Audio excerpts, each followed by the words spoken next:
Yeah. Look out your window. Knicks fans is on your block. Y'all know the Knicks run the city. Pull them shades back. Look out your window. Look down there on the block. That's Knicks fans right there.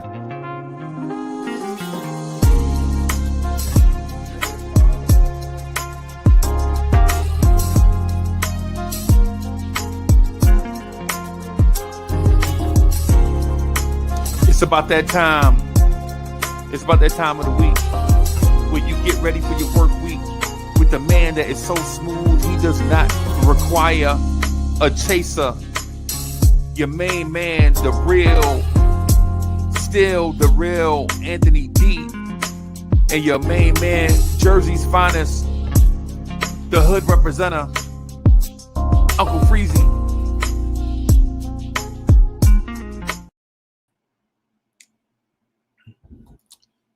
Yo, party people in the place to be. What's good? It's your number one chief rocker in Knicks universe. Your main man, Uncle Freezy, in the building. Had to come through, got to come through, rock with my people. Man, usually we do old school Knicks at 11. Man, I rocked so late last night with the fellas that my whole schedule was off. I hit up Anthony D mad late. I hit up Anthony D like mad late. Like, yo, man, threw off everybody's schedule. I just sent Anthony D the link. So I'm not for sure if he can still make it come through or not. But we got to be here for the people. You know what I'm saying? Got to be here. Got to be here for the people. Times like this, I got to be a machine. Guys, times like this, I got to be a robot. So here I am. Otherwise, peace, peace. Ed Murphy, peace, peace.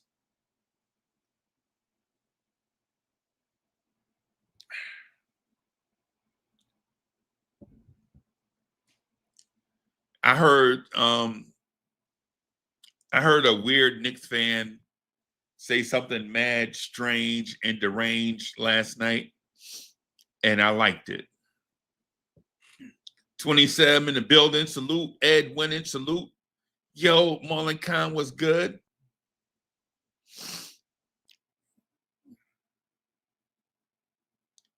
So I'm gonna talk about this series from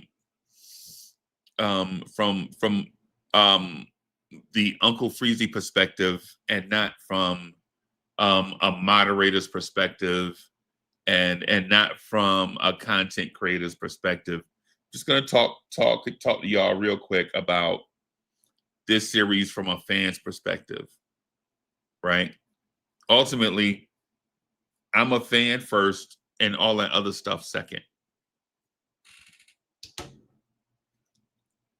Right? Ultimately, I'm a fan first and all of that other stuff second. I heard a weird Knicks fan, a weird New Yorker, say something mad crazy last night, and it stuck with me. And it stuck with me in a sense that I almost changed the name of the channel to what this person said. Y'all know Lawrence Tears is near and dear to me because the Mets and the Knicks always break my heart. So that's why I call it Lawrence Tears. Instead of calling it the Mets and Knicks always break my heart channel or Blue and Orange Tears, I call it Lawrence Tears, right? But last night, a Knicks fan said, Knicks in 8.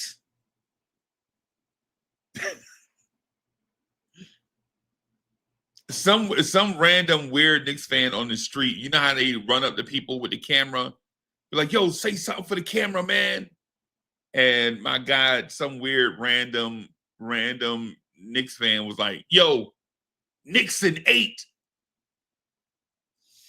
And when I heard that, bro, I was like, yo,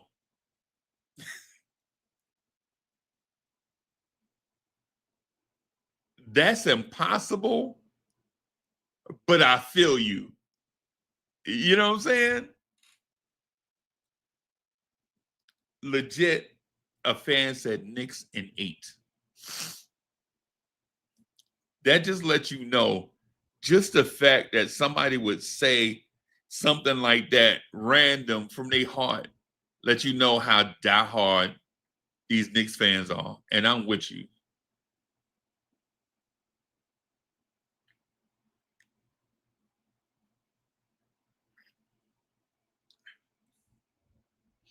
Knicks in 8. Randall was in the building. Salute. That's how I'm feeling right now. Man, I'm so proud of Jalen Brunson. I'm so proud of Josh Hart.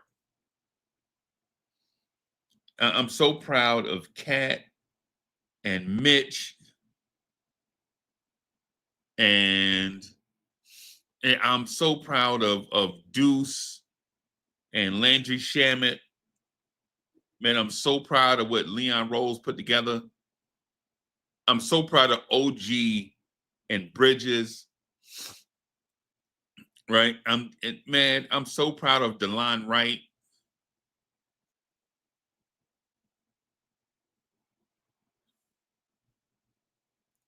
I'm proud of y'all for sticking in there with me. Right?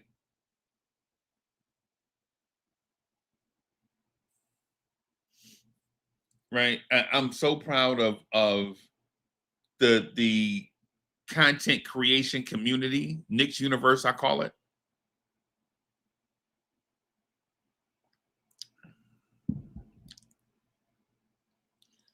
Man, I'm proud of how we handled ourselves based on what we were getting.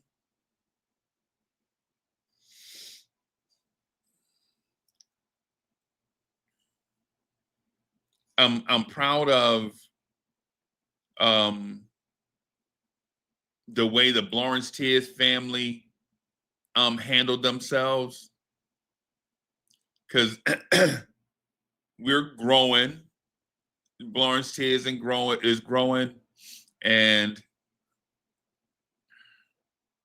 you know, Lawrence Tears is growing fast, getting a lot of requests.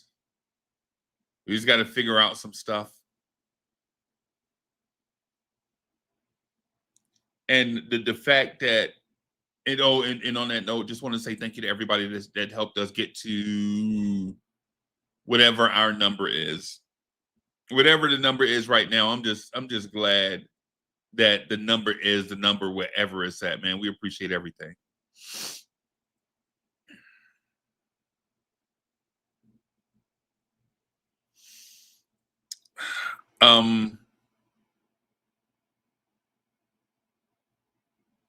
This season was definitely a journey. It was one of the easier, more enjoyable Knicks seasons to watch.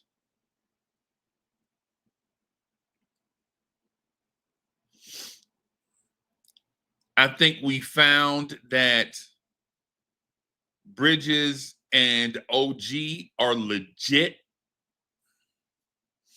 I think we found that Cat is not what people said he was in Minnesota.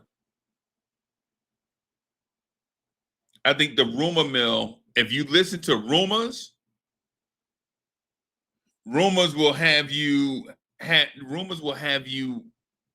anywhere.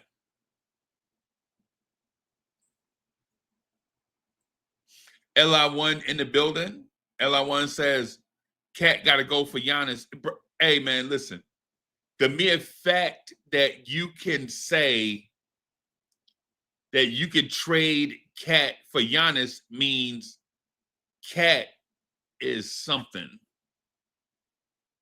Because I know, because we can't say, yo, we got to trade Deuce for Giannis, right? We can't say that, you know what I'm saying, we got to trade Mitch for Giannis. The fact that LR1 said Cat got to go for Giannis means Cat is a hell of a player. Right? I'm in the mindset of I'm not wanting to trade.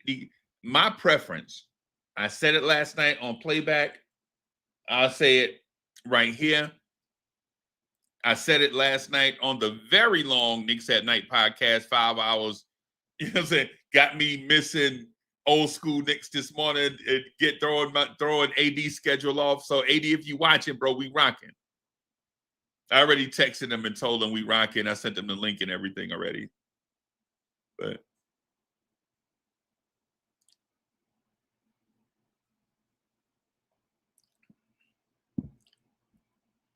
my stance is this.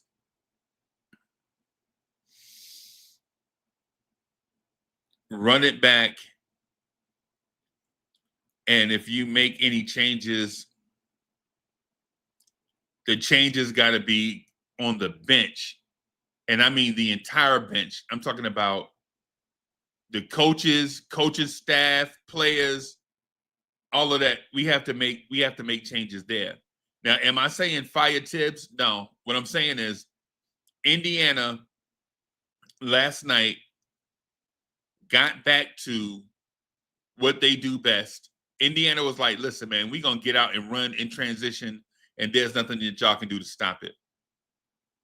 And the Knicks, in my opinion, I'm going to put y'all comments on the screen too, everybody. Y'all want to see y'all comments on the screen? Somebody in the chat, somebody in the chat,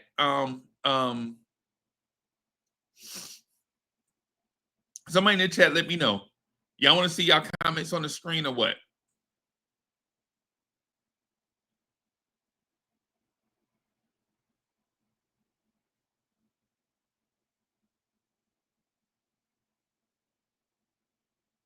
Y'all want to see y'all comments on the screen? I guess I'll take that as a no. I'll take that as a no. All right.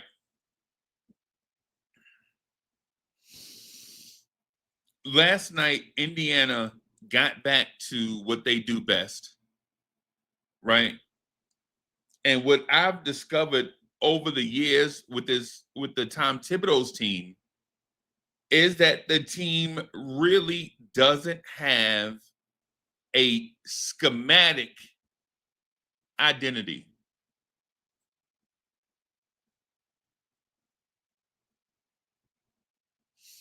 The team doesn't have a schematic identity, right? Like when I ask you what the Pacers' identity is, I'm certain y'all can tell me off rip what you think the Pacers' schematic identity is, and it's easy for y'all. Hey, Miss Geraldine is in the building. Salute. First lady in the building. Salute.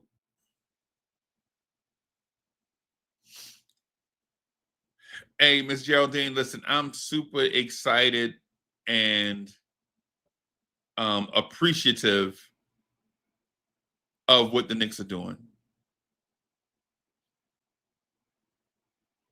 I know a lot of times we get caught up in these conversations of what it seems like is hate fest and getting your points in and things like that. I know it seems like we fight a lot here. But I'm super appreciative of what I saw this season.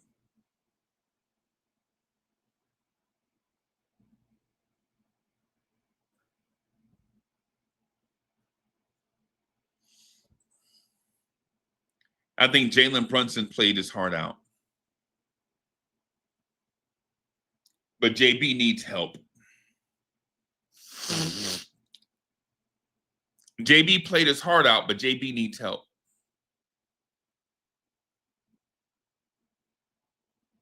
The one thing I'll say to y'all is to have two players be all NBA is not a bad thing to have. That's not a bad thing.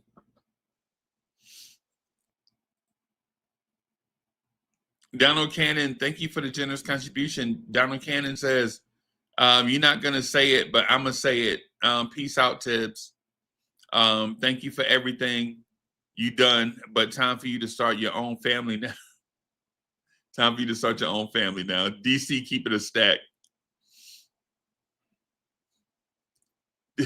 DC is not afraid to say the thing that people want to say aloud, but keep it slightly classier, right?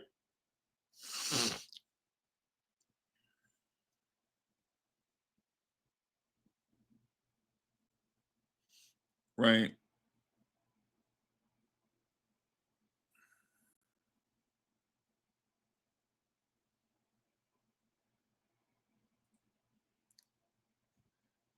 I am RJ Stay Mellow Randall. Man, salute to all my guys, man. RJ, Mellow, and Randall.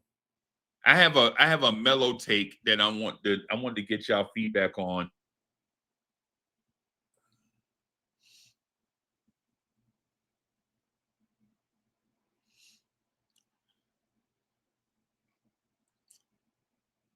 It was a cat parade all season. What happened, y'all? I have a thought on that too. Right. But before I lose it, I'll say this. Before I lose it, I'll say this, man.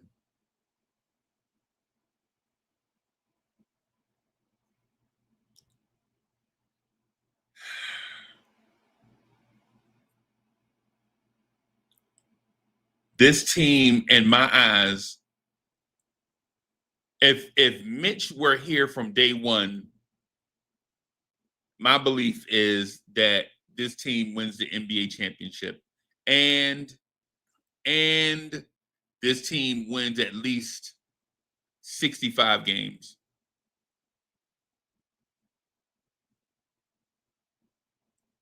Dripmore was good.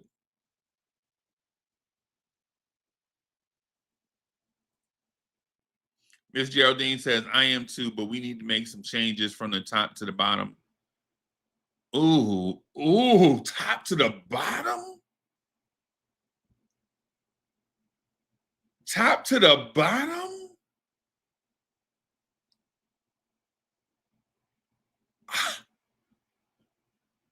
I'm shocked. Top to the bottom. Oh my God. I got a top to the bottom is very strong for me. I need some definition in that, right? Greg Hamilton, what's good, man? Says, salute. We got to tweak it, but run it back with Tibbs. I'm a longtime Knicks fan, and this has been the best 5-year stretch in a long time. I agree. I agree.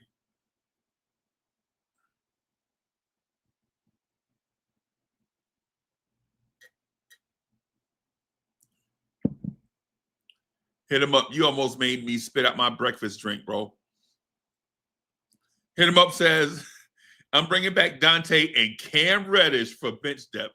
I almost spit out my breakfast drink when I saw Cam Reddish's name, bro. I loved Cam Reddish since day one I saw him in high school, right? But I saw him I went to three road games where I saw Cam Reddish. And Cam Reddish can't do anything for me, bro, ever. After I saw the way he behaved like an adolescent because he wasn't playing, Cam Reddish can't park my car, and I'm sorry. And if Cam Reddish, if you find it to be disrespectful, I'm glad.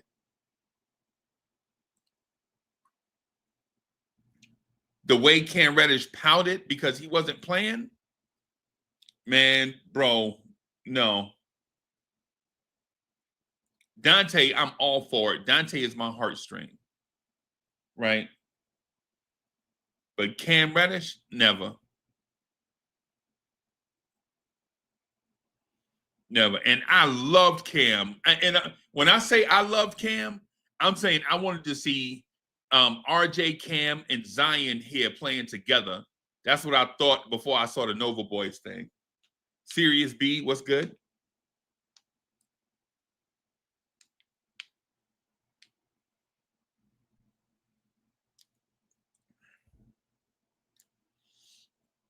So first, before I get into more in depth into what the Knicks need, I want to speak to the Giannis thing.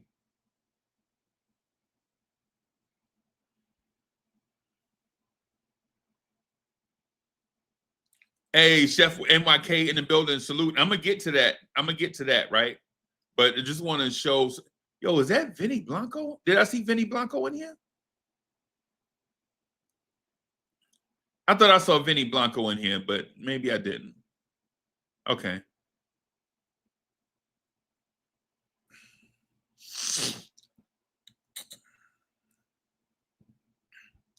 The Giannis thing, it makes zero sense on any level. And it's not because of the fan part of it.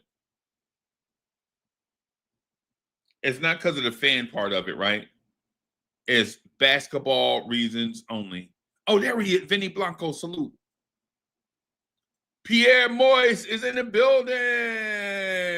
Salute.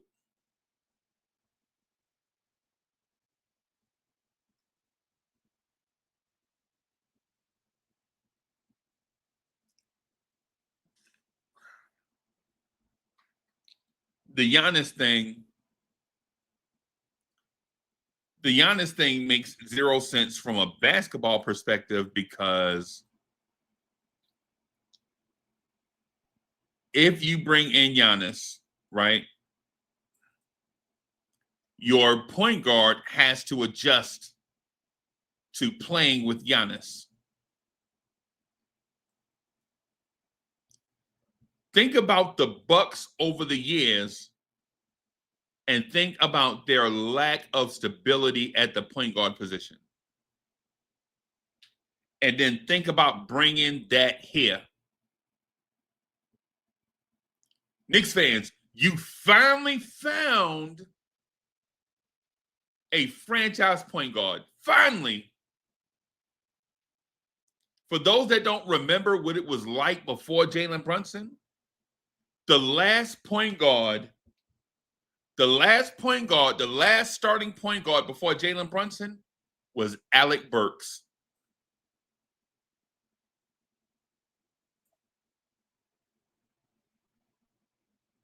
Think about what I'm saying, right?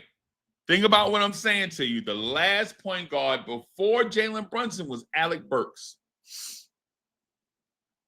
And we are going to tempt fate with a Hall of Fame generational talent that's temperamental with point guards.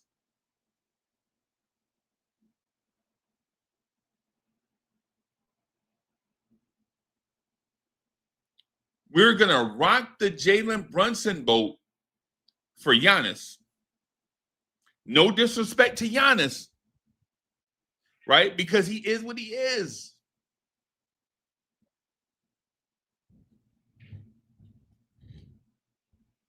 No disrespect to Giannis because he is what he is. Giannis is a generational talent, MVP, former NBA champion. Look at his track record with point guards. And here's the thing. If he plays in Milwaukee this year, he'll be playing with another new point guard. Circumstances aside, he will be playing with another starting point guard this season. And bringing Giannis here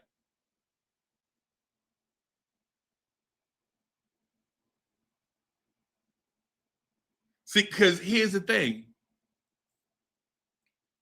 Here's the thing. The Knicks established the point guard position when they signed Jalen Brunson.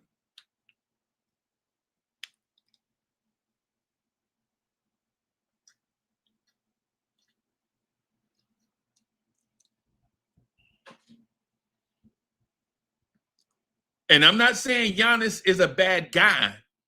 It's the opposite of what I'm saying. But these generational talent type guys, these superstars, give an example. Give you an example. Jalen Brunson is not a generational talent. Is he a very good player? Yes. Is Jalen Brunson the perfect player for the Knicks? Absolutely. But even he has a preference of players that he likes to play with. And if Jalen Brunson has a preference of players that he likes to play with, you can only imagine what it's going to be like with Giannis after the press conference. After the introductory thing is over, after the whirlwind press tour, after all these things, after we give Giannis a number, we are ready. We are already, the beef starts as soon as the clock strikes, right? And like, hey, Giannis, what number do you want to wear? Oh, I want to wear 34. You want to wear 34? Just look off the rip, all these little things, like with bringing in a generational talent. When all you have to do is not do any of that to rock the boat, right? Not do any of these things to rock the boat, right? And shore up your bench.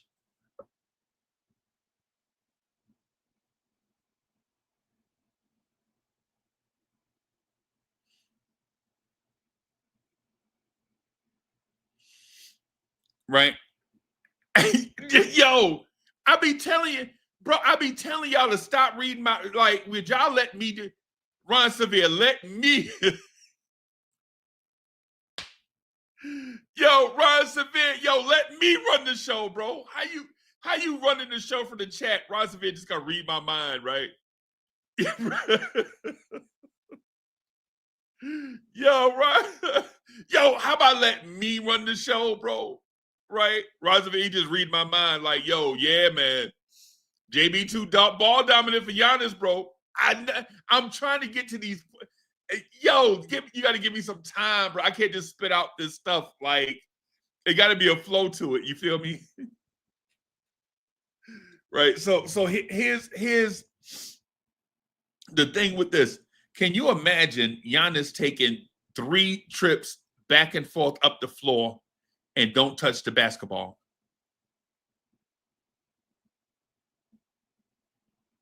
What's it going to be like when Giannis or whatever superstar y'all insert? What happens when that superstar makes 3 trips back and forth up the floor and don't touch it?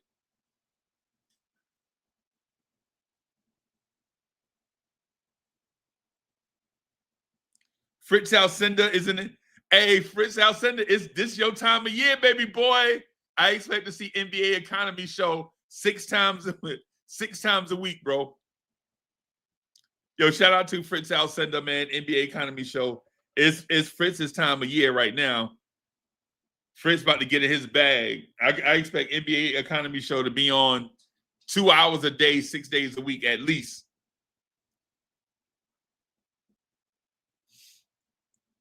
I expect Fritz Alcindor to melt down Twitter now that yo.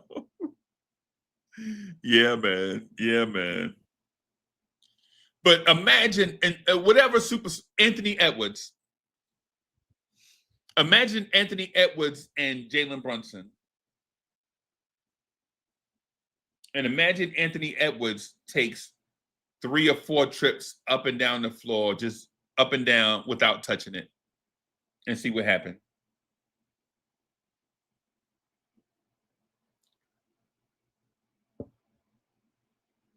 Now imagine Giannis is here and Jalen Brunson takes 3 trips up and down the floor and don't touch it. Right? Imagine a portion of the game where you need some dominant scoring and it's Giannis. And Jalen Brunson's not helping on offense. So Jalen Brunson is just back on, he's out there for floor spacing and defense. And tell me how that works.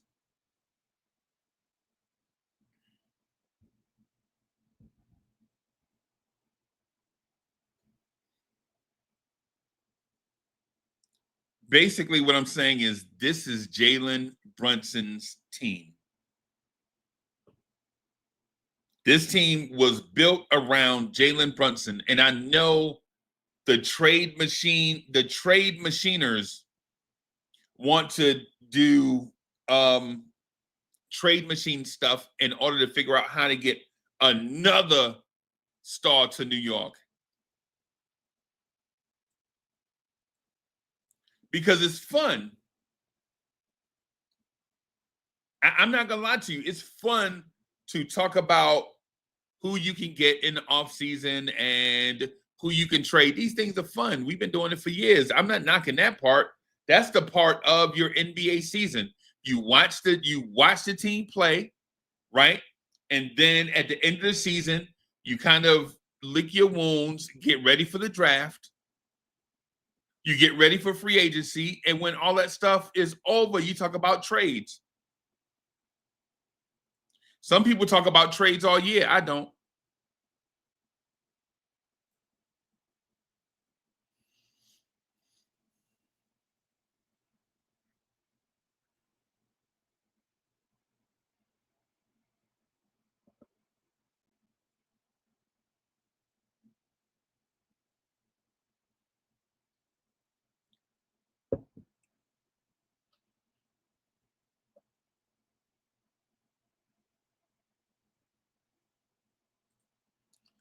Ew. God,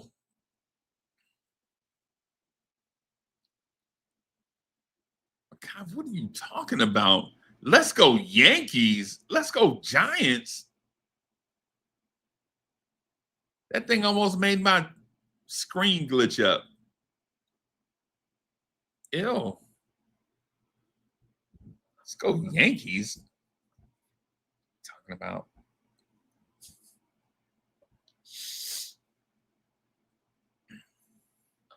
So real talk, my thought on this Knicks team is this. I'm going to speak to what Jalen Brunson is great at, and then I'm going to speak to what Jalen Brunson needs help with. Right?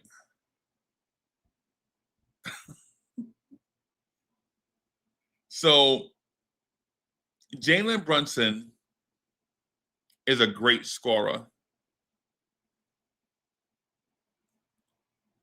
Jalen Brunson is an above average to good playmaker.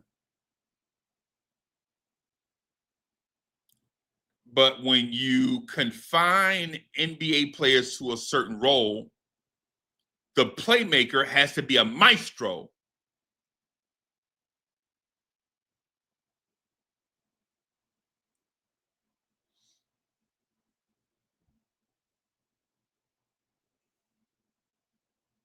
I got to get another desk up here. I don't like the way the camera is offset. Got me looking like I'm...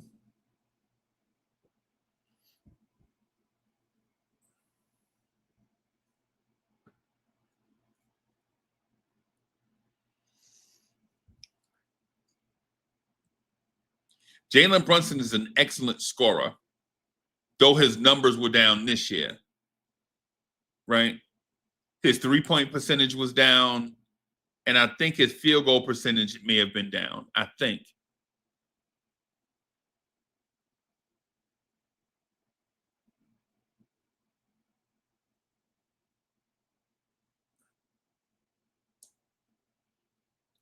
When you confine OG Anunoby to an off-ball scorer, when you confine Mikal Bridges to an off-ball scorer, right?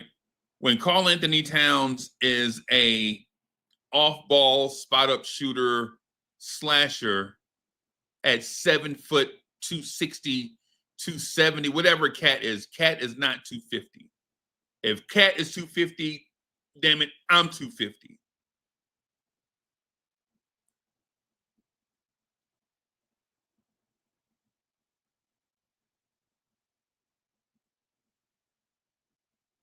When you confine guys to playing off of a busy bee, so to speak, and Jalen Brunson with the basketball, your playmaking has to be maestro level. You have to be Mozart level of a playmaker in order for everybody to stay engaged, stay in rhythm, and Jalen Brunson is not that. Now, is that a bad thing? No, because Jalen Brunson is a franchise player.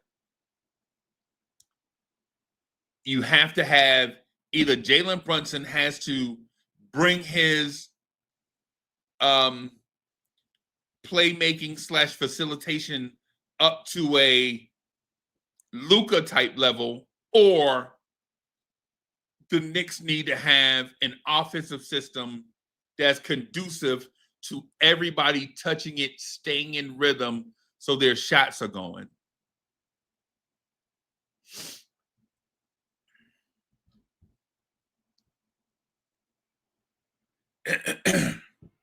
And so, mind you, this is no knock on JB, right? This is no knock on JB, bro. This is not, because Jalen Brunson is probably the best point guard we've had in 50 years. He'll never be better than Clyde, in my opinion, right? So for those that'll think I'm going to compare him to Clyde, he'll never be Clyde, because Clyde did what Jalen Brunson did, and Clyde did what Jalen Brunson does, and does what Gary Payton does or did. Right? And there's no knock on Brunson, because we're all different. We're all different. It's like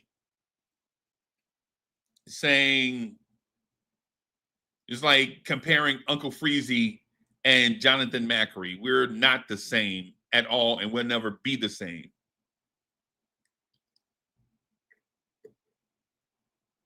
And shout out to my guy Macri from Knicks Film School, man. I chatted with him earlier in the week, man.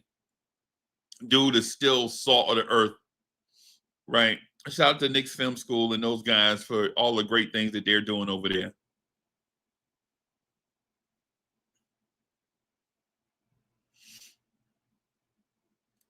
But Jalen Brunson needs help in certain areas. You know this. I know this. Jalen Brunson knows this. The Knicks know this. And it's the reason why the Leon Rose improved the roster in certain areas. Like, Jalen Brunson's not a defender, so you go out and get Mikal Bridges. Bridges was solely bought here for his point of attack defense and his offensive playmaking.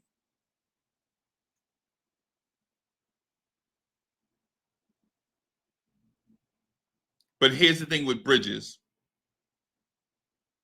You can't ram Mikal Bridges into screens 100 times a game, and then also expect him to be a secondary ball handler facilitator. It's crazy. Wise in the building says, shout out for a great Lawrence Tears. Yeah, man. Yeah, man. The Lawrence Tears team was great this year. And I appreciate the fact that we changed a lot of our ways to be more open to being a great, maybe top 5 Knicks content creation channel. That was our commitment this season, and I think we're if we didn't make top 5, I think we made huge strides to get there.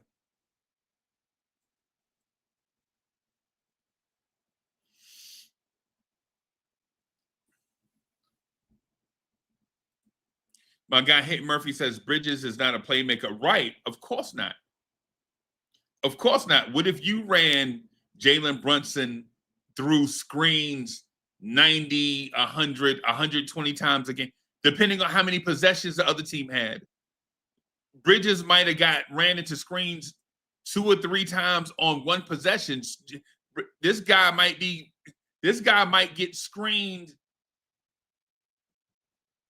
200 times a game, and then ask him to bring the ball up and facilitate and see what you look like playmaking.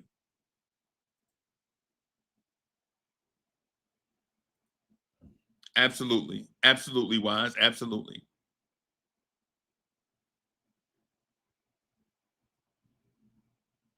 Absolutely. The thing with Bridges, and I'm moving on from Brunson. I'm just gonna move forward. I'm just progressing in the thing, and I'm gonna try to get to the important players on the roster, or the more impactful players on the roster.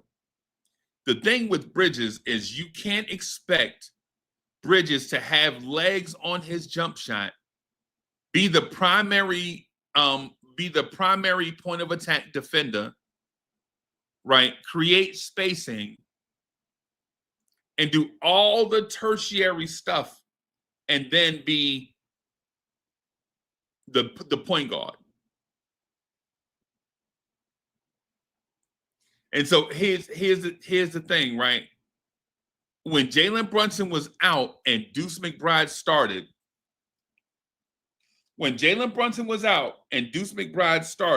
right?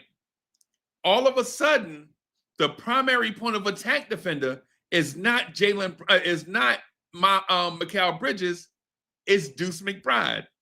And when Mikal Bridges got the opportunity to get off the ball defensively, not be the point of attack defender, you saw the emergence of Mikal Bridges being a primary ball handler, facilitator.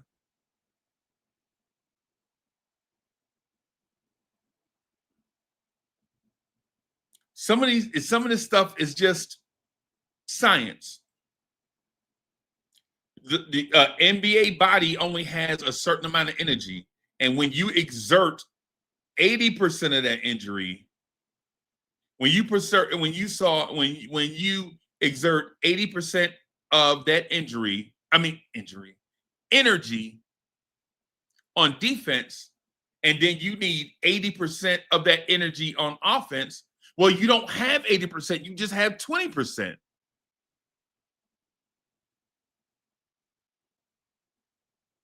Think about when the last time you saw Jalen Brunson exert 80% of his energy on defense. I'll tell you when. Early in the season, when the Knicks were in Utah, Jalen Brunson came out trying to guard Colin Sexton, and the Utah Jazz steamrolled us off the floor. The Utah Jazz wiped their feet with the Knicks because Jalen Brunson exerted so much energy on defense that his offense wasn't going at all. Jalen Brunson looked like trash on offense, and it's not because he's a trashy offensive player. It's because it's too difficult in this league to be a dominant two-way player. A dominant two-way player is rare, right? For somebody to dominate defensively all game, dominate offensively all game, and stay healthy. I can't think of one person in NBA history that dominated all game, and I'm talking about the modern, let me say, I can't think of one person in the modern era, say 1980. Since 1980, I can't think of one person that dominated defensively and dominated offensively and stayed healthy. It just doesn't happen.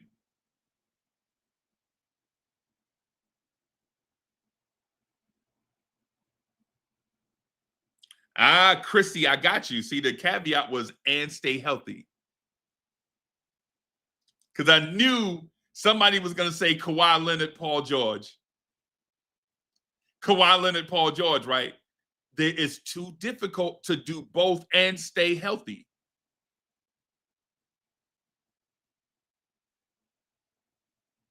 It's too difficult to do both and stay healthy. Serious B said Giannis. Now, Giannis don't dominate defensively all game. Giannis dominates defensively in spurts. And look at who he's surrounded by. And Giannis doesn't dominate defensively all game. Giannis has had some of the best. Did Giannis do it this year? Or did Damian Lillard carry a lot of the load?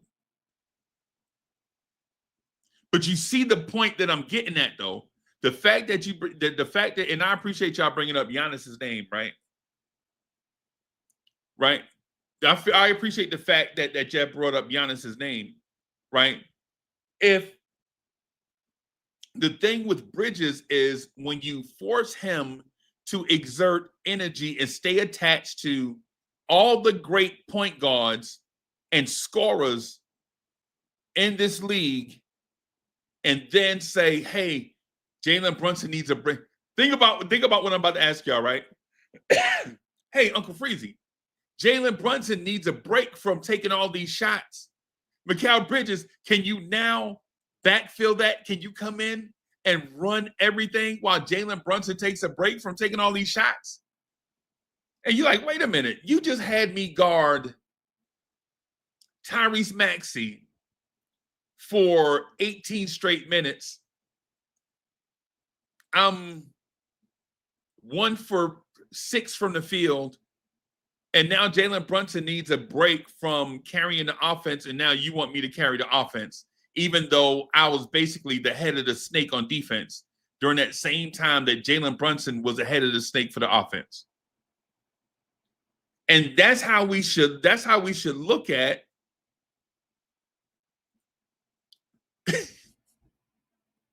Pierre, but don't do that. Scottie Pippen carried the Chicago Bulls load offensively.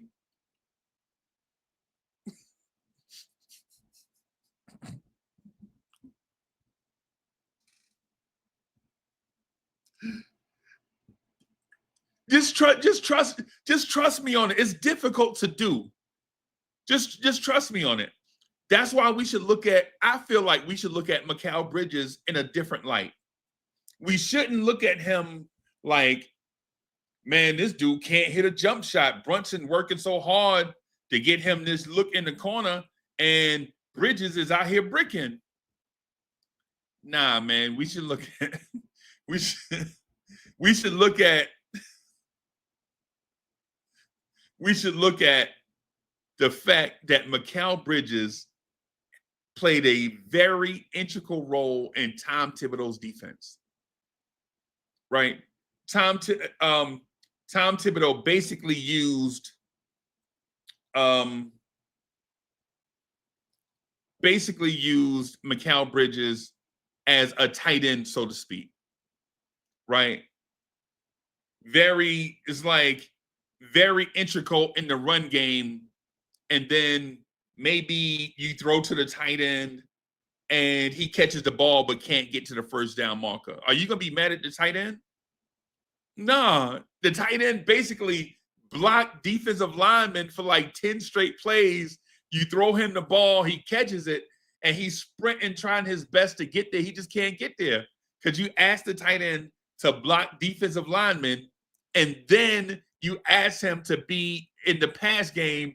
He catches it, but he can't get there. That's what it is for Mikal Bridges. You ask him to do so many different things that then when it gets to the offensive side, maybe some nights, maybe he has it, some nights he doesn't. And he stays healthy. To do all those things and stay healthy is a miracle in itself. Guys that do what Mikal Bridges do don't stay healthy. They just don't.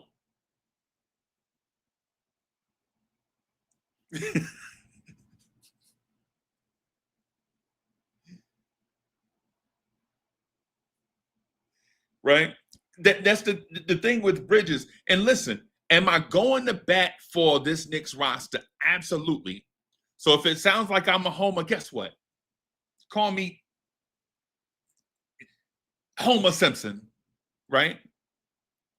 Because I love this roster and I love these players. I think we fell short because of a few things that could be tweaked, right?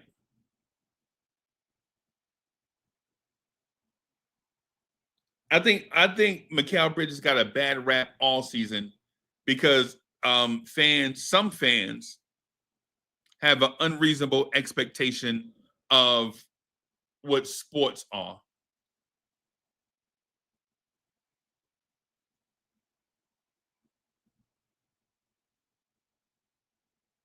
Some fans have an unreasonable expectation of what sports are, and they have an unrealistic expectation of what greatness is. Greatness is rare.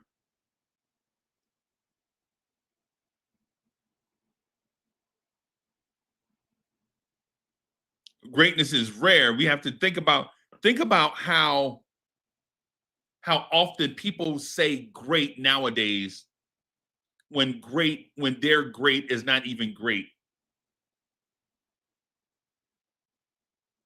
Like the exception, even though it's rare, that's why we call it exception, doesn't mean it's great.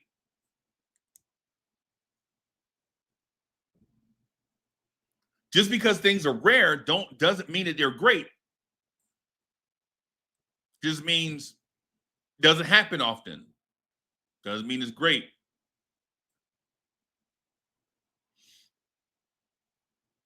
Great is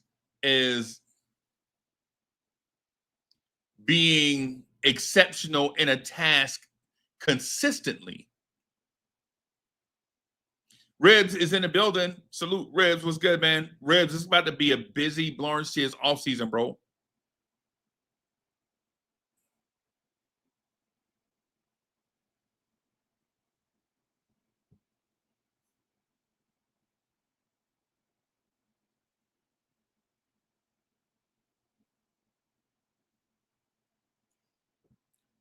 The thing with Bridges is what Bridges does allows OG and Anunoby to do what he does. Right? My comparison um my comparison for OG and Anunoby and Mikal Bridges has been Troy Polamalu and Ryan Clark. The reason why Ryan Clark used to get mossed so much is because Troy Polamalu would gamble on a great play. Right? Like you would see Troy Polamalu read a play and flash across the screen to blow up Edgerrin James. Meanwhile, Marvin Harrison is deep in the corner and Ryan Clark gets there a millisecond late. And now you see Ryan Clark on a Marvin Harrison poster.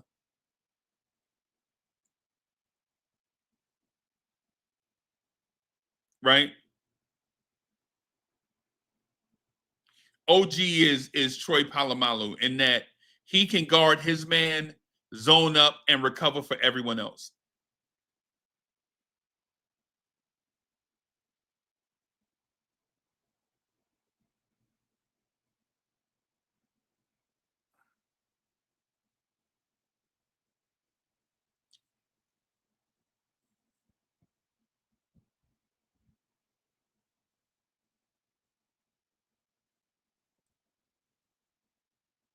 The OG Anunoby thing is intriguing to me because I know OG Anunoby is flawed. I know OG Anunoby is probably, my belief is that OG Anunoby is the best wing defender in the NBA. And it's not because he's a Knick. No, it's not because he wears the orange and blue. I felt like he was that even back in Toronto. I felt like OG Anunoby was the best wing defender in the NBA when Toronto acquired Kawhi Leonard. I felt like at that moment, that mesh point, OG Anunoby was a better defender than Kawhi. He just didn't have the offense that Kawhi Leonard had.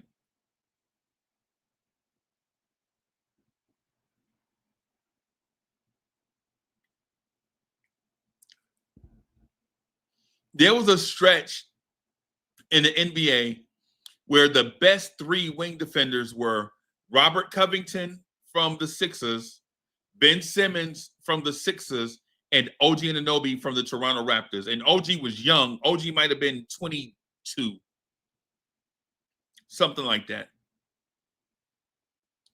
But OG's size and athleticism and instincts makes OG that.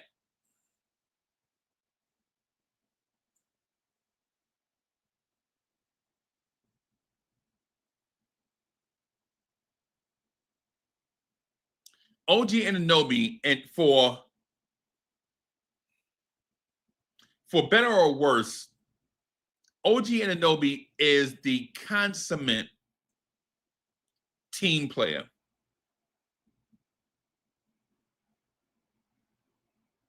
Right? OG Anunoby is the consummate team player.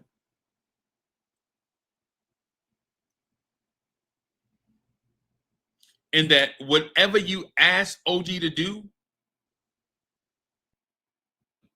no doubt about it, no doubt in my mind that OG Anunoby can do anything on a basketball floor. Now, can he do it for long stretches? We don't know because he's never been asked to do things in long stretches because guys with OG Anunoby's skill set can do certain things so easily that they're always asked to do the easy thing for them first. OG, go shut down Kevin Durant. Okay, I'll do what I can. OG, go guard Giannis. Okay, I'll give it a shot. OG, go guard Jimmy Butler, Paolo Banchero, all these great stars back to back to back to back to back to back. And we also need 17 to 18 points. Okay, I got you.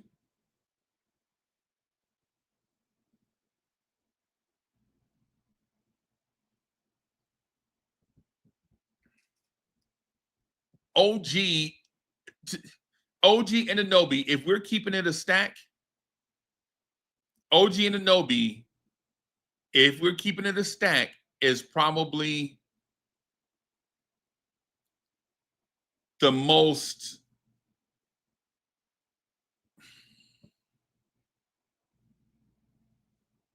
important defensive player that we have. If we keeping it real, OG Anunoby is the most important defensive player on the roster.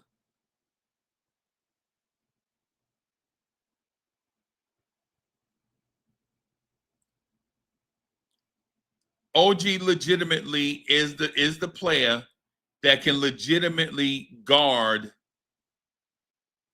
2 through 4 most nights, 1 through 5 when asked. OG Anunoby can guard 2 through 4 in his sleep and then guard 1 through 5 when he's asked to do so by Tom Thibodeau. I don't think it's unreasonable to say that OG Anunoby may be the best wing defender the Knicks have had in years. Chat, y'all help me out. Name a better wing defender that the Knicks have had here before OG Anunoby.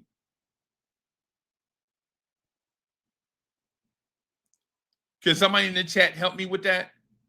Like, legitimately, what wing defender that the Knicks have had over the last this century, right? What wing defender have the Knicks had this century that's maybe better than OG Anunoby this century?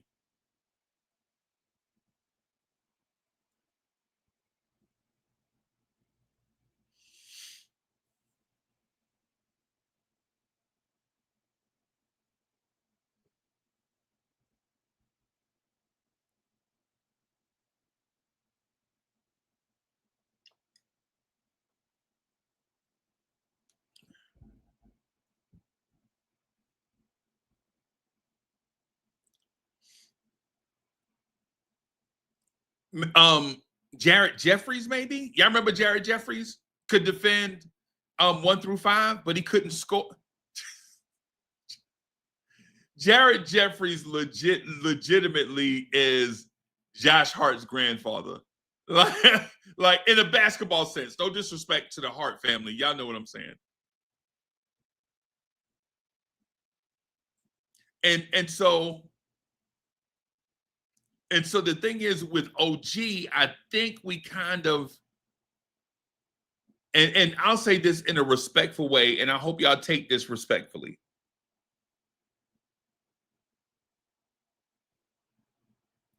OG Anunoby's defense has gotten us to such a place that we've grown accustomed to elite wing defense, to the point that anytime we see any slip in their defense, we complain about it.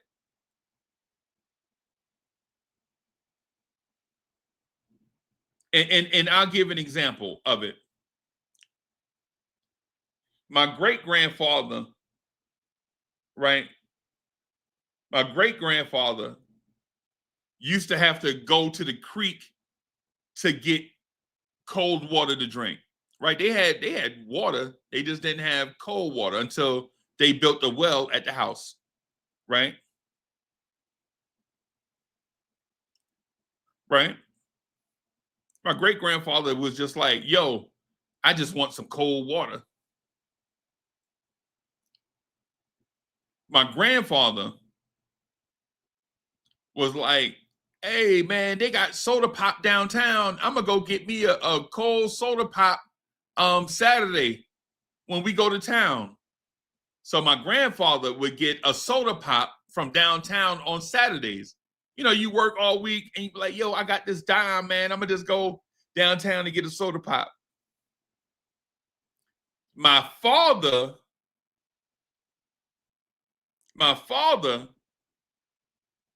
used to drink beer, get off from work, like, hey, man, I'm just go, hey, Uncle Freezy.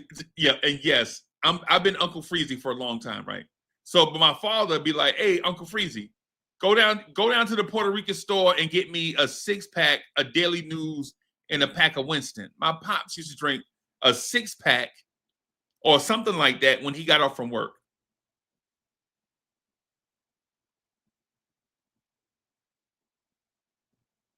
Right? Uncle Freezy drinks wine off the internet. Right? Y'all see the evolution? See what I'm saying?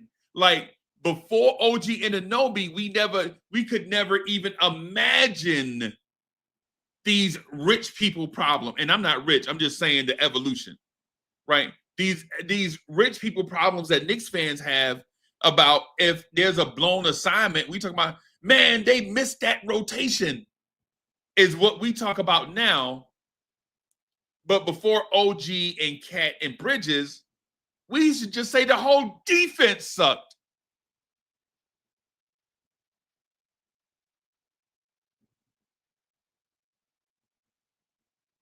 You feel me? You see the evolution? Like, my great-grandfather used to just walk down the creek and get some clean drinking water, some cold drinking water, right? Uncle Freezy be ordering Josh off the internet, right? Like the evolution. Like before OG, before Bridges, we used to talk about RJ Barrett's perimeter defense. Y'all remember that?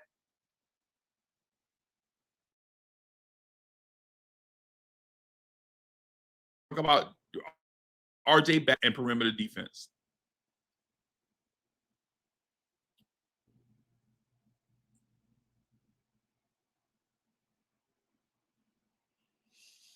And so the reason why I bring that up is not because that OG Anunoby is a cure-all, but OG Anunoby is a fit, a perfect fit for what this team wants to do.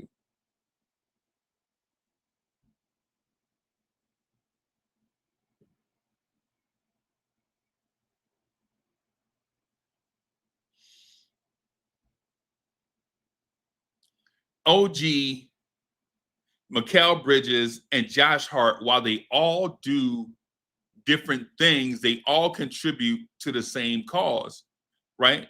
Our cause that we fight for is elite perimeter defense. Do we always get elite perimeter defense on every night? No, but what we shouldn't do as Knicks fans is think just because our elite defense looks flawed against the Indiana Pacers and against the Boston Celtics, what we should consider is that the Indiana Pacers have been in the Eastern Conference Finals 2 years in a row, and the Boston Celtics, even though they're eliminated, are the current NBA champs. So while we complain about, oh man, Indiana put us through the ringer and blah, blah, blah, or Boston, man, I'm glad we beat Boston because such and such and such. We have to consider the competition.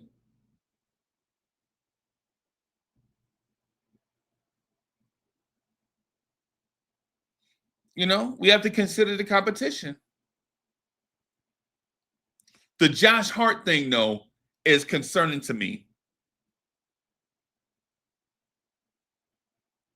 I'm going to say the quiet part out loud. I think the pressure of New York is getting to Josh Hart.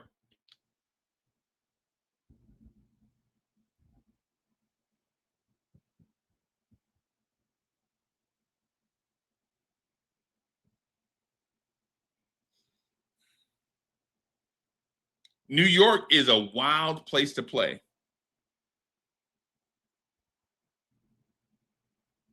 Playing for the Knicks is tough.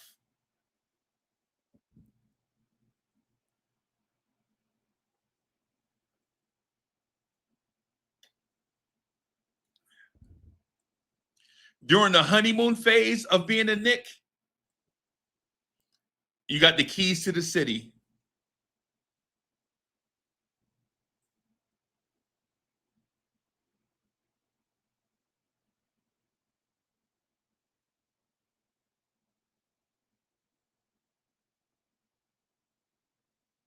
During the honeymoon phase, that first, second, third year as a Knick, bro, we love you with all our heart. But New Yorkers will turn on you.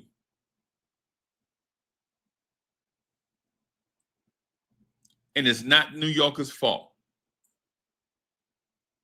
You knew what you were getting into when you signed your name on the dotted line. You knew what you were getting into.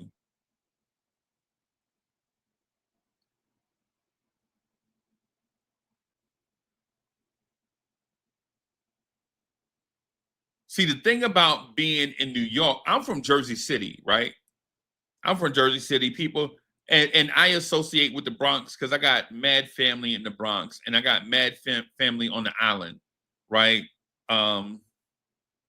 Wine Dance, Central Islip. What's the little joint on the outside of Central Islip? My cousins, them. It's a park. Now it's not in CI. It's not in Central Islip. It's the it's the little town. It's the town.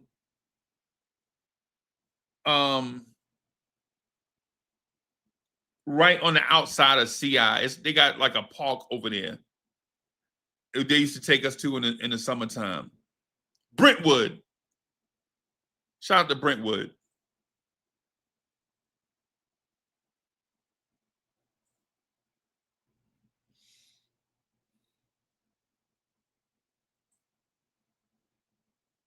The thing about playing in New York, man, is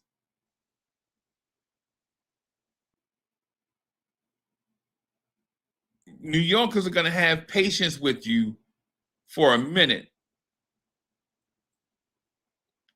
The thing is, a New York minute is not a regular minute. A lot of y'all live in the city. A lot of y'all from these places. A lot of y'all grew up on these streets, on the streets of New York. Y'all know what it's like. Y'all have seen this happen to other NBA players. Y'all have seen it happen to other baseball players. Y'all have seen it happen to the Odell Beckhams of the world, where you look great for a minute and then you don't reach a certain height, and then now people mad at Beckham. Y'all have seen it. Y'all have seen New Yorkers run out of patience with greatness like Saquon Barkley.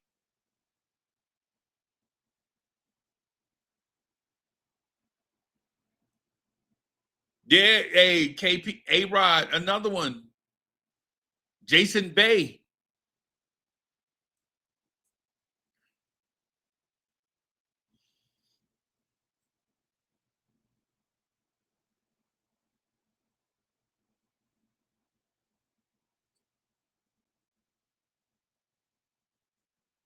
The thing with Josh is you can't be out front as the speaker with bravado, right? Representing the city, and then don't give the city what they want. Because the city will hold you accountable. I get held accountable every day, and I'm the number one chief rocker. If y'all saw my DMs, and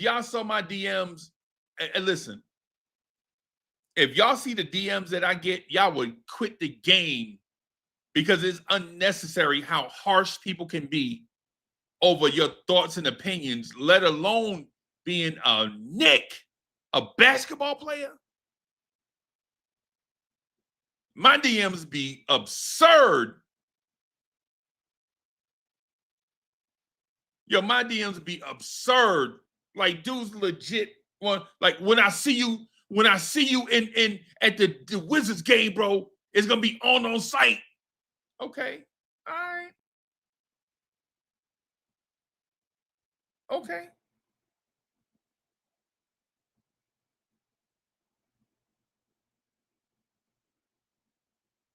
All right.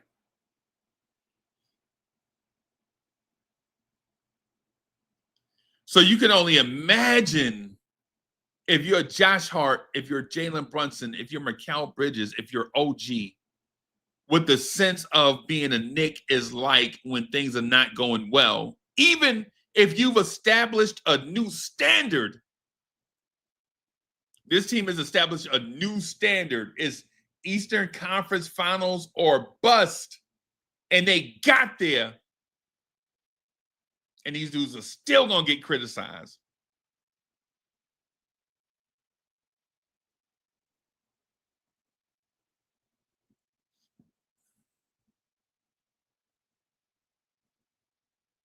That's why I'm feeling like guys like Josh, that was out front talking when he should have been quiet. Like, soon as something bad happened, Josh run out to the microphone. Soon as something good happened, Jalen Brunson is at the microphone.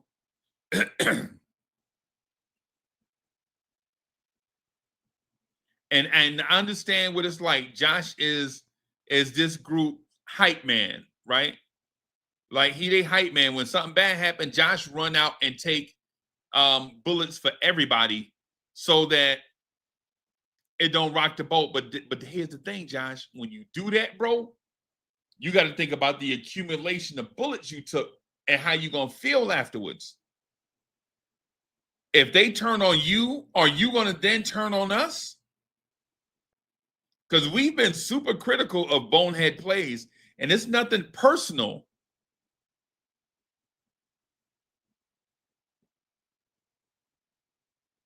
Because I know I've been hearing Josh Hart take shade at content creators too. Like, oh, he said so. Bro, we gonna be here. We ain't going nowhere.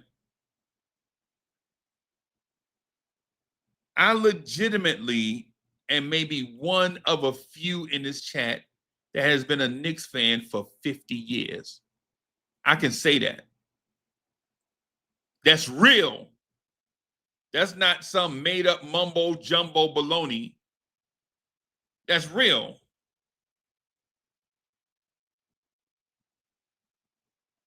I may have been a Knicks fan before Josh Hart's dad was born. Maybe, maybe not, but maybe.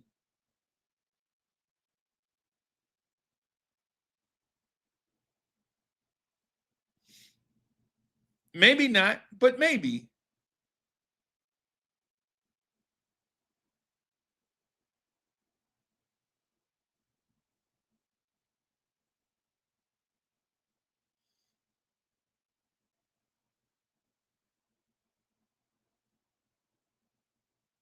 Because the thing is with Josh Hart type players, you know his heart is in the right place. But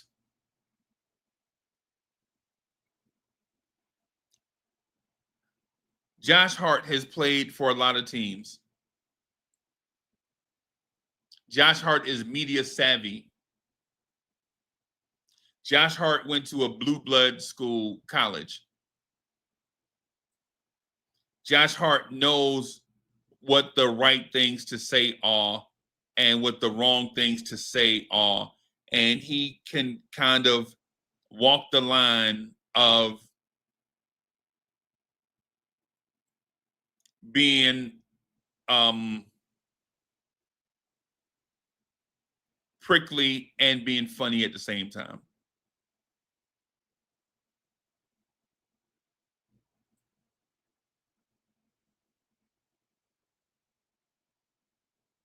But Josh, New York is a different place. It's not like, you know, you get drafted by the Lakers and you're like, I love LA. And then you get traded to the Pelicans and you're like, yeah, I get a fresh start to prove who I am as a player and blah, blah, blah, blah. And then you get moved to Portland and you're like, yeah, well, I'm constantly involved in great trades. You know, I must be the greatest sweetener of all time. And then you get traded to New York and it's like, I love being a Knick. My uncle's third cousin on his mother's side played for the Knicks a long time ago. And then that makes me love the Knicks forever.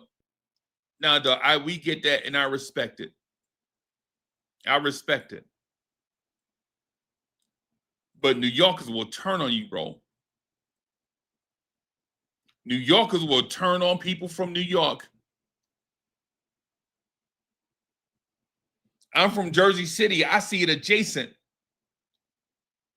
Y'all know what happened if somebody is from a certain borough and you say they're from a different borough, do you know what's getting ready to happen?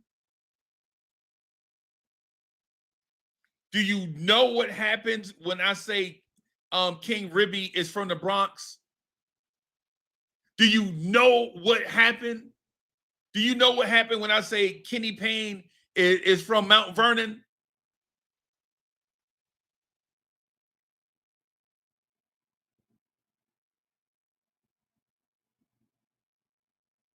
Do you know what happens when I say Allah Wise is from Staten Island?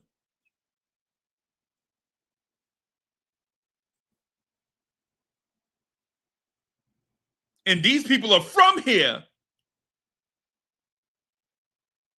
And I know this is a basketball channel. I get that. But listen, we are all people here, right? The Josh stuff on the court is going to be the Josh stuff on the court.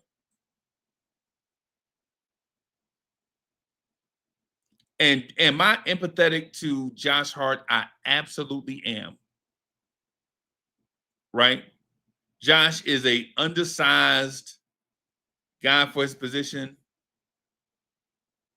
Josh Hart loves playing basketball. Josh Hart loves his friends that he made over the years to get here. Josh Hart and I both love wine.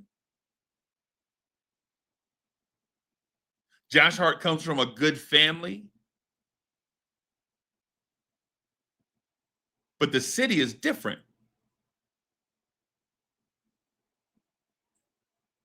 The city is different. If I say King Ribby is from Brownsville and he from Crown Heights, it don't matter. You can't say Brooklyn is Brooklyn.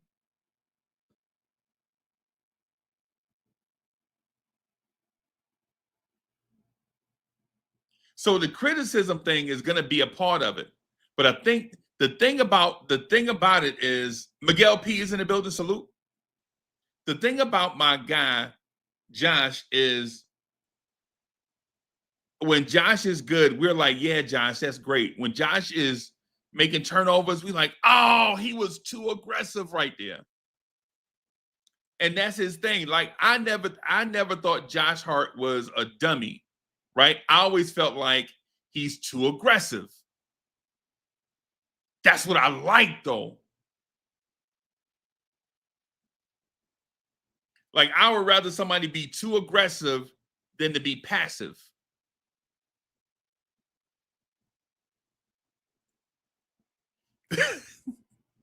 LI1 is crazy. Yo, LI1, you gotta relax, bro. Yo, LI, no Burrow mix Uncle Freezer.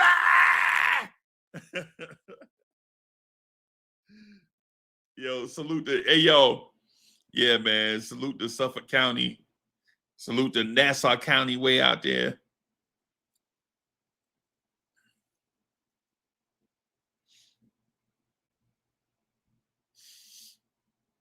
The thing is when you when you look to represent the Knicks, when you look to represent the Knicks outside the building, because listen, there's no doubt that Jalen Brunson represents the Knicks inside the building. Right? Inside the building, inside the NBA stuff, Jalen Brunson is the Knicks representative. Right? But when you look to connect with the fans outside the building, you got to be a G. You got to be a trooper. Right? You got to be real. Right? Like coming out to DMX, I know that's probably a Josh Hart thing. Stop, drop, open up shop. I know that's probably a Josh Hart thing, right? Josh Hart impact thing, right? The Tim's thing is probably like people like, yo, you got to embrace this Tim's culture here, right? You got to embrace like the Tim's culture here. The Tim's culture is part of the city. It's part of the uniform.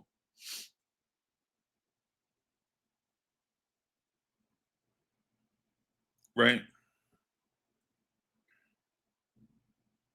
But if Josh Hart somehow finds his way to listen to this, and it gets to Josh Hart's ear, I'm just going to say this to Josh Hart. The play on the floor is always going to be the play on the floor. That's what it is. Here's the other part to it that go with it, though. Pressure bust pipes, right? And New Yorkers are going to put pressure on you, but you have to be impervious to your own personal pressure.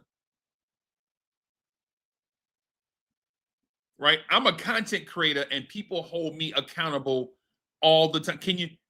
I think last year the channel got 5 million plus views, right? 5 million plus views this small channel got last year. I think it's 5 million plus. I can check the number. I'll check the number.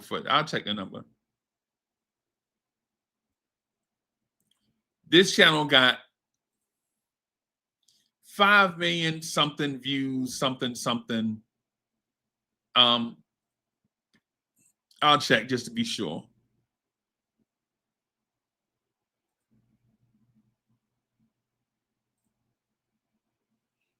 Right? That's a lot of views, right?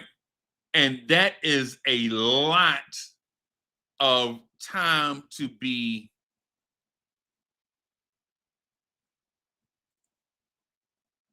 that's a lot of opinions, basically.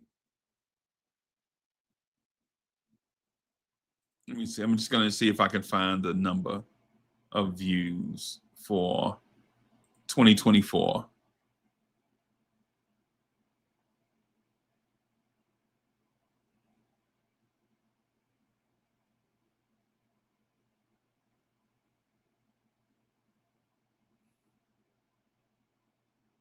I'm gonna see if I can find it. So, because I don't want to shoot you. Okay, YouTube is tripping. All right.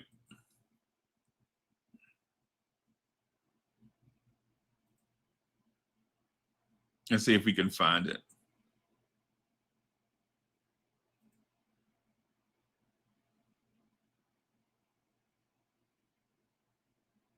So last year the channel got. I don't know, why is it not showing me the number? I want to see all the numbers. I want to see the total.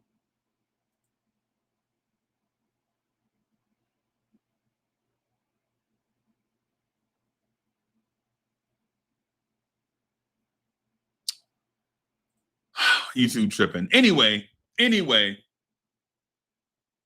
So the channel got about 5 million views last year, right? That is a lot of eyes on information that's dispensed by this channel. So that means a lot of people listen to what I have to say, listen to what the team has to say, right? That's a lot of opinions and data that's being looked at by a lot of different people. And we get judged a lot. And I get hit a lot. Hundreds of times a week. Like, Uncle Freezy, you was wrong right there. Uncle Freezy, why you hate Jalen Brunson? Man, I don't hate Jalen Brunson. Yo, you said Jalen Brunson is not a good defender. I said Jalen Brunson is not a good defender, and you turned that into I hate Jalen Brunson. Yep. So, Josh, if you watching, bro, we all go through these things, but it's about the pressure that you feel as the personal pressure.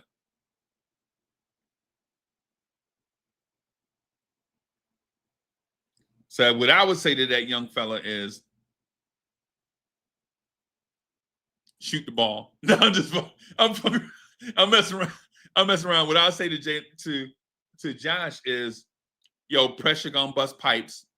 Jalen Brunson right now has a longer leash than Josh and Kat and OG and Bridges because we like Jalen Brunson more. And that's no disrespect. If you're a man, you know these things happen.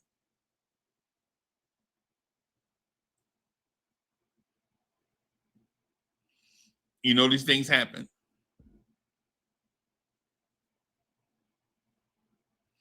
We have to be impervious to pressure.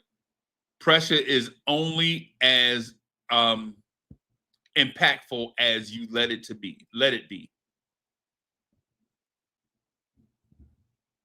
Right? The thing is, a lot of pipes don't bust from external pressure. A lot of times pressure busts from internal pressure. The thing inside the pipe will force the pipe to give.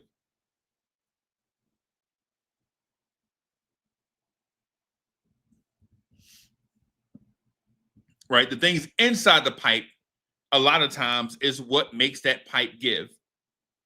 And if you let the thing inside the pipe, internal pressure, force you to be something that you would normally otherwise would not be, then there's nothing we can do to help. So I want to have the thing, I want to talk about the cat thing real quick.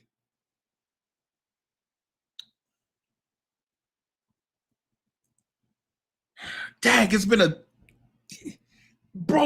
hour and a half already. Golly. I'm supposed to be studying, man. Okay, all right. So I'll run through some cat thing real quick. The cat trade happens. No, I did not like it at first. Not that I'm not a cat fan.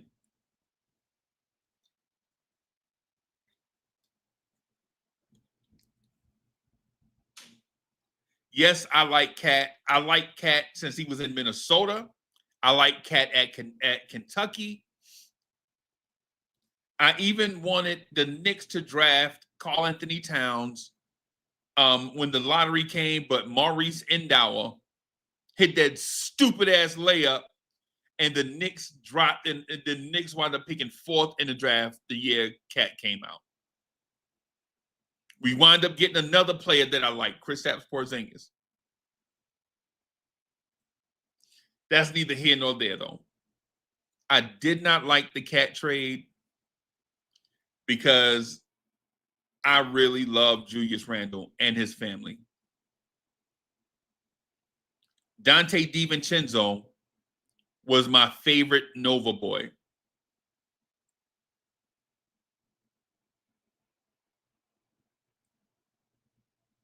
Of all the Nova guys, Dante DiVincenzo was my favorite. I'm just keeping it a stack. There's no disrespect to Jalen. There's no disrespect to Ryan Arcidiacono. There's no disrespect to Amari Spellman. There's no disrespect to Josh or Bridges or whoever, right? I just like Dante.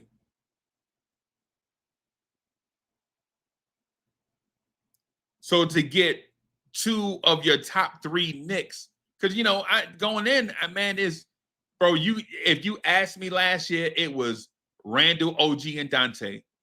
You better not say nothing bad about Randle, OG, and Dante to me.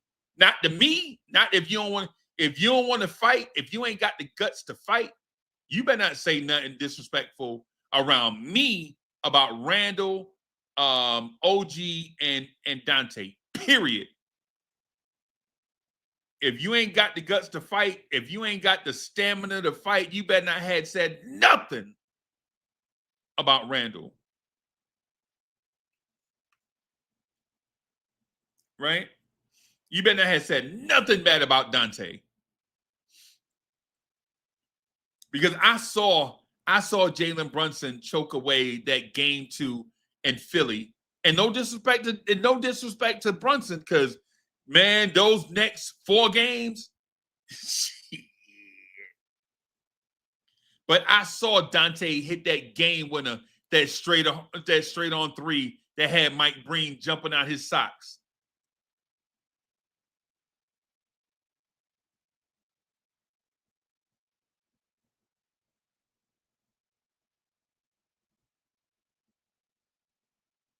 So even though I like Cat, I didn't want to see Randle and Dante go.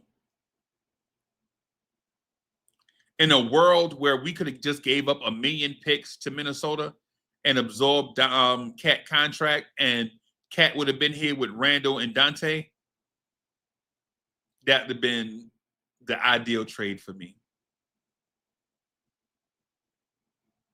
But as far as New Yorkers go, y'all already know what it is. To give something, to get something, you got to give something.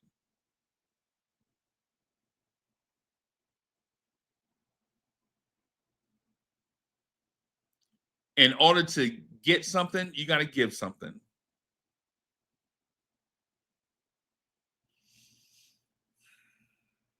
You know, could we have used Dante's three-point shooting in this series?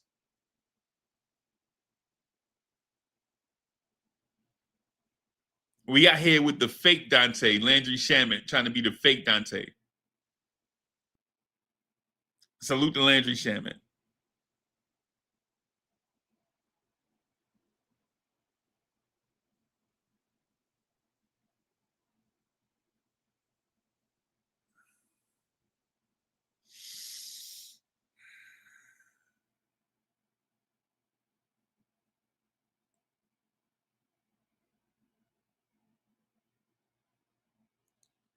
Is Carl Anthony Towns one of the greatest offensive centers to ever play this game?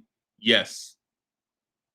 The one thing I got to give Cat credit for is Carl Anthony Towns is probably a top 10 center to have ever played this game.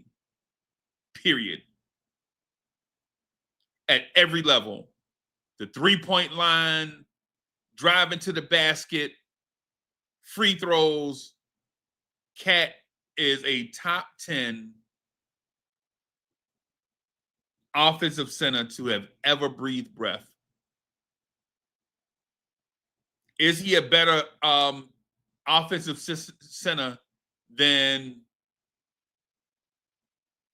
Bill Russell? Absolutely. That ain't even close.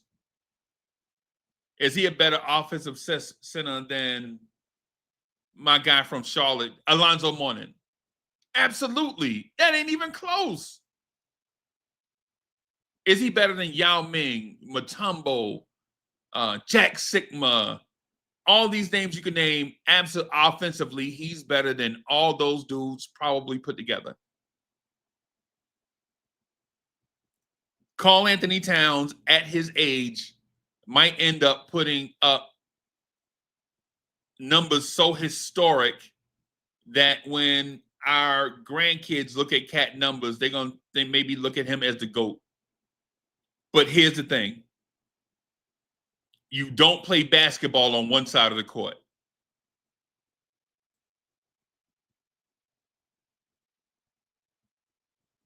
You don't play basketball on just one side of the floor.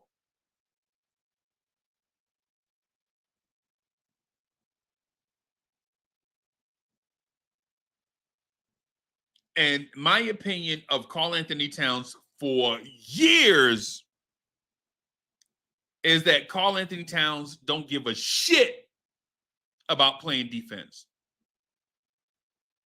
He only do it because it's required. There's no love for it. And New Yorkers love defense. So you can imagine what the dichotomy is off the rip. A dude doesn't give a shit about defense, playing in a city that absolutely is in love with defense. The city loves defense so much that when you look in the dictionary, the correct way to pronounce the word is defense. That's the way you pronounce the word, is defense. Department of Defense, Secretary of Defense.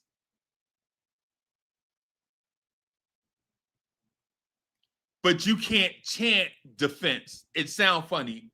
You can't raise your thing and be like, defense, defense.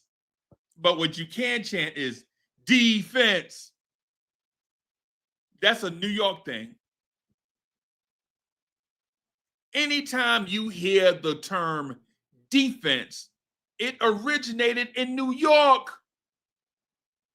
You can't chant defense. It sounds weird. It sounds zesty. Defense. But you can chant defense. And so when a dude that don't give a damn about defense come here and play for this team in this city, you're going to ruffle feathers, big guy. It's just what it is. I don't care what podcast you go. I don't care nothing about what jacket you wear to the game, right? I don't care nothing about, you know what I'm saying, all these different things. I don't care about how you ingratiate yourself with the city. If you don't play defense, people going to be at your neck.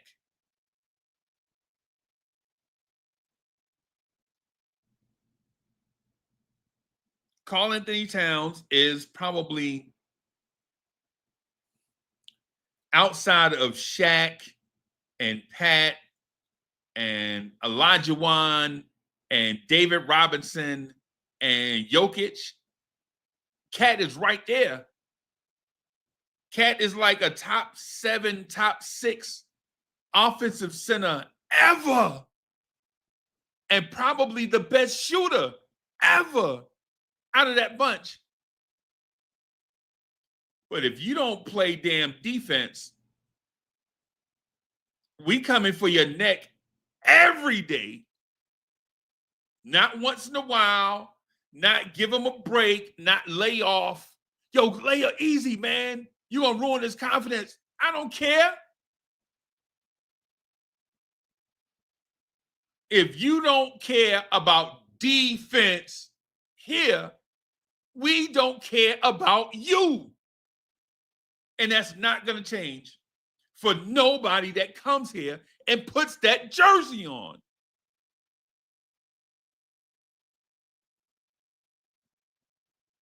If you think, mess around and find out. Mess around and be Evan Fournier. All the skills. Oh, I could do all these things. Look at me pass. I can pass with both hands. I can shoot the 3. I got a sweet midi package. Mess around and get benched and then be out of the rotation making $60 million.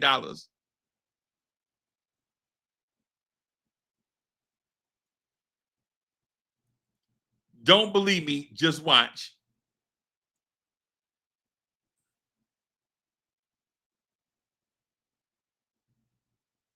The thing is, people make excuses for Cat too, like, yo, nah, Cat can't move his feet. Yo, Cat is not athletic. Cat can't do. Nah. Cat can do all that stuff on offense. Why can't he do that stuff on defense? Cat can dribble between his legs and sauce up an opposing center and fake right and go left and finish with his left hand in traffic, but you can't do defensive slides. You can't fool me. You can take a 6'11" athlete. I saw Cat taking 6'7" athletes off the dribble.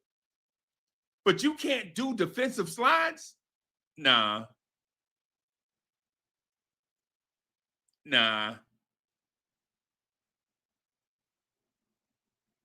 So while I like Cat, and he from Jersey,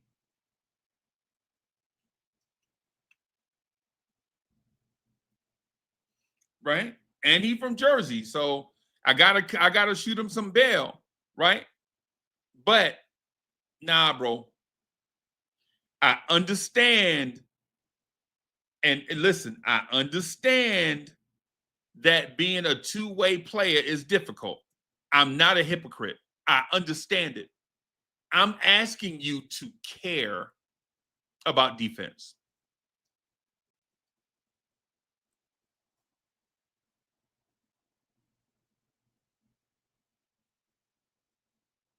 I'm asking Cat to care about defense because clearly Karl Anthony Towns does not give a Cat doesn't care about defense.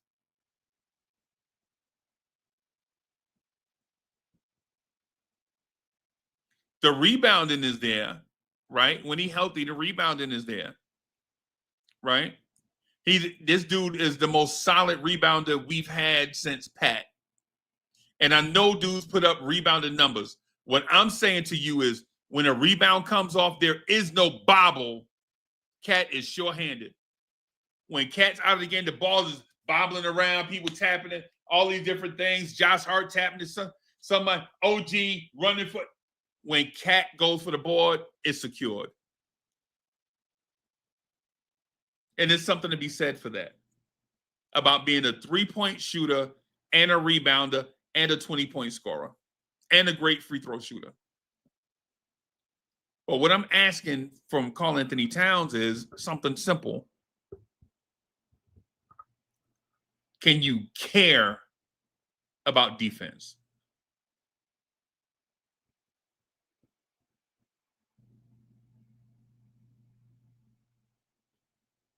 Can you care? Hey, Ms. Geraldine says, are we blaming the players for losing the series? I thought Tibbs was supposed to be a defensive coach. And what I'll say to that is we're going to have a long summer of conversations like this one.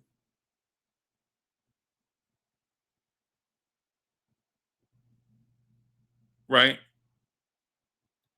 Ultimately, Ms. Geraldine, to answer your question, ultimately, any win or loss falls on leadership. Right? In leadership, when you embrace leadership, when you're in charge of something and something goes wrong, and if you blame your support, you blame your reports, you're a poor leader.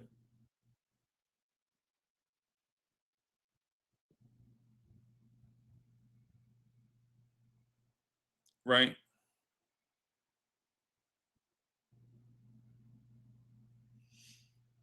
For instance, if the Knicks go into the offseason thinking they have to move Karl Anthony Towns, I think Tom Thibodeau should be fired on the spot.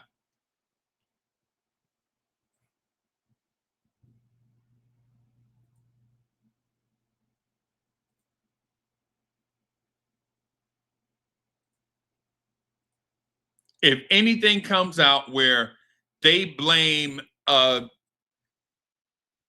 Cat for anything or Brunson's defense for anything, right? I think Tibbs should be fired on the spot.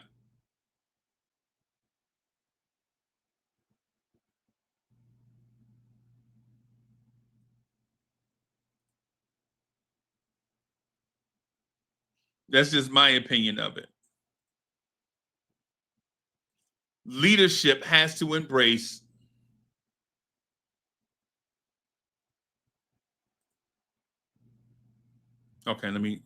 Okay, all right. So here's the number. Okay. So I don't know what I was doing. So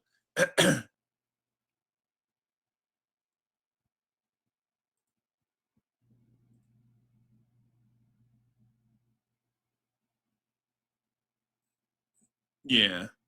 Yeah, that's about right. So that's about right. The number we talked about.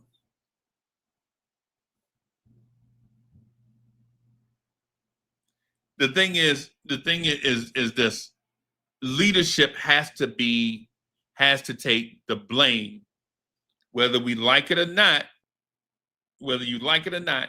And I would challenge you, if you are a leader or an aspiring leader,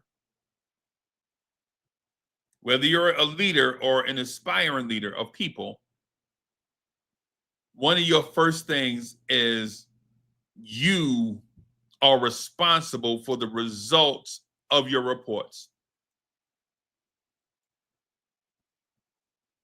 It's what it is. What it is, if you've ever managed a group of 3 people or 400 people, regardless what the number is, you are the direct response. You are the person responsible. If Cat don't care nothing about defense, guess what? You still responsible.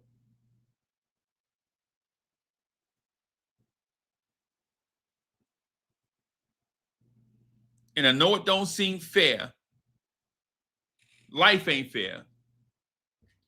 Right? Life ain't fair. Think about how hard you work at whatever it is that you do, and maybe somebody's family member is your boss and they hadn't done anything to get there.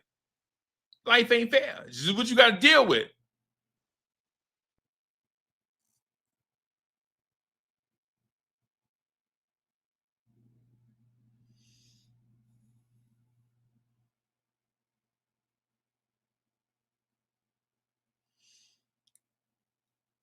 It's just what we got to deal with. That right there is so ultimately, who's to blame for this loss? Is Tom Thibodeau is the blame.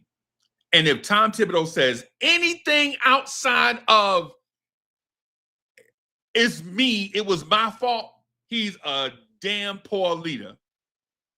And I'll lose all respect for Tom Thibodeau if he says anything outside of, hey, I was in charge, it's my responsibility, our goal was to do such and such, we failed to reach that goal, it's all on me. If he says anything outside of that, he's a poor leader.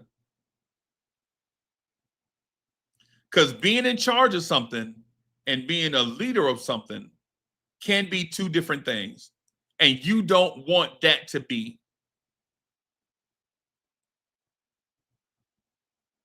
The leader of the group has to be responsible for the group.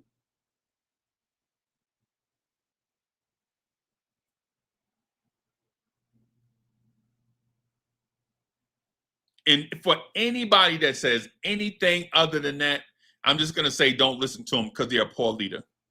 They selfish as hell, and they don't have a moral compass. When you're in charge of something, you have to be when people put you up front and in charge of a group, and you don't protect the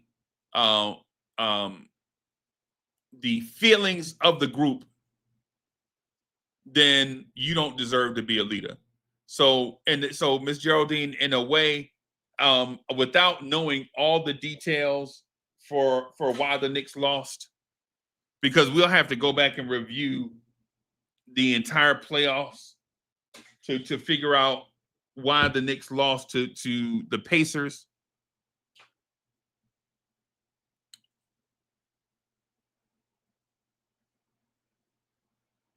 I'm saying Tom Thibodeau was at fault. And it's not because I hate Tibbs. It's not because I hate Tibbs. It's just because Tibbs is in charge. Right? Think about when you're at a restaurant and your order is wrong. Right? You don't flip out on the waitress. You don't flip out on the chef. Right?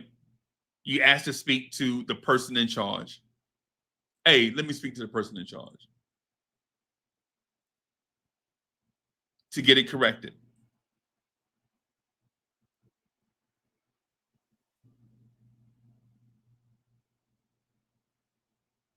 It's like in life, when you're in charge of something goes wrong, you got to stand and deliver. It's a part of being a leader. You go to school for this stuff. You get trained on this stuff. You get all these random during the year refresher trainings on leadership and all that stuff. And if Tom Thibodeau says anything outside of, hey, that was my call, it's all on me, I take full responsibility for this loss, then yeah,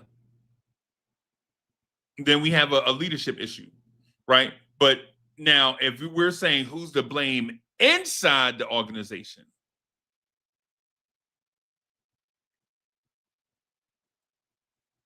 behind closed doors, and we're talking about just a behind closed doors thing, we will never know who's to blame, because behind closed doors stuff is supposed to say stay behind closed doors stuff.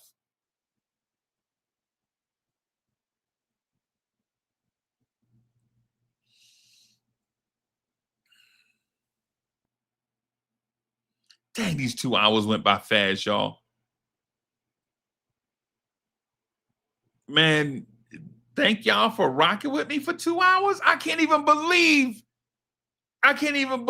that was 2 hours. I still got like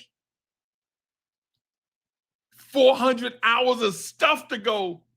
But I got to keep the joints to 2 hours for obvious things, man. Y'all know what it is. Maybe we can jump back on later. We'll see. We'll see. Thank y'all, everybody, for coming through, rocking and supporting, helping Lawrence Tears grow.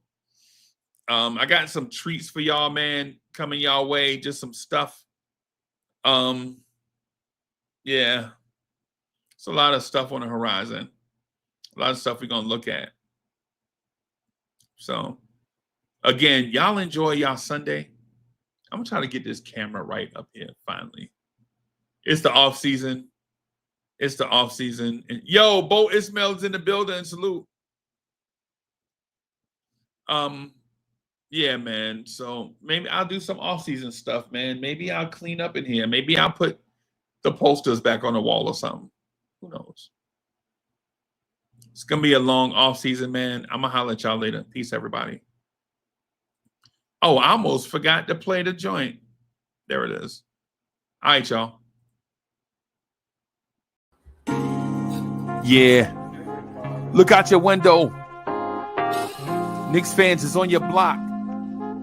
Y'all know the Knicks run the city. Pull them shades back. Look out your window. Look down there on the block. That's Knicks fans right there.